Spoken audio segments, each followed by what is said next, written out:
لە دوو مانگی ڕابردوودا شەپۆلی کۆچی بە لێشاوی گەنجانی کوردستان بۆ دەرەوەی وڵات دەستی پێکردوێتەوە. عەلی جەلال سەرۆکی دەستگای لووتکە بۆ کاروباری پەنابەران بە پەیامی ڕاگەیاند لە ئێستادا نزیکەی 1000 کەس لە گەنجان و هاوڵاتیانی هەرێمی کوردستان بە تۆمەتی بەزاندنی سنوور لە زیندانەکانی تورکیادان. بە دەرلەوە بۆ خۆتان نەزانن لە ماوەی دوو مانگی ڕابردووە شەپۆلێکی دیکەی کۆچکردنی هاوڵاتیانی عراقی وی ناوچەکە بەگشتی ڕووی لە وڵاتی تورکیا کردووە بۆ پێیکە دەواازێکی سەرچیە بۆ گەشتن بۆ وڵاتانی ئەوروپا.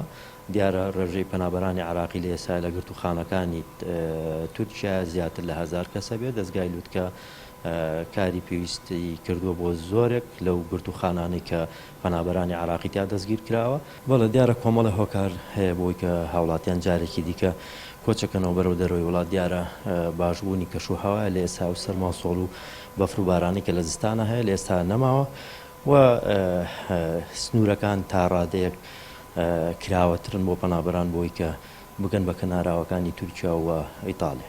هەر وڵاتێک توانای گەنجی تێدا بەرجەستە بوو ئەو وڵاتە. توێژەرێکی دەرونیش دەڵێت ئەو سەروەت و سامانە مرۆیە گەورەی کە ئێستا لە هەرێمی کوردستان هەیە ناتوانرێت سوودی لێ ببینرێت و وڵاتانی ئەوروپا کە دەستی کار تێیاندا کەمە سوود لە تواناوزەکانی گەنجانمان دەبینن.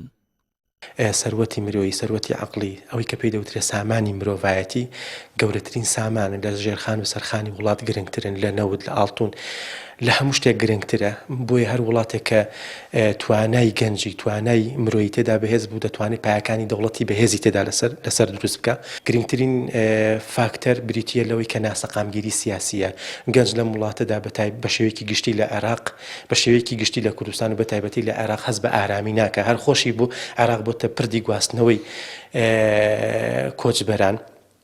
بۆیە کاتێک کە وڵات ناسەقامگیری سیاسی تێدا بەرجەستە ئەبێ گەنج ناتوانێت مەسەلەن ئایندەیەکی ئارام بۆ خۆی دابین. کە خاڵی دووەم ئەوەیە کە فاکتەرێکی تر ئەوەیە کە گەنج بۆ خۆی فرسەتێکی کاری نییە. تەماشا دەکەی گەنجێک کە خاوەنی بڕوانامەیەکی زانکۆیە و مەهارەتێک بوو پسپۆریەکی هەیە لە بەشێک لە بەشەکاندا بەڵام بەهۆی ئەو نەدۆزینەوەی فرسەتی کارە ناتوانێت بەهۆی ئەو شەهادەوە تەنها 5000ێکیش پێیاکات. ڕۆژانە گەنج دەکوژێت کەس لی ناپرسێتەوە بۆچی کوژراوە.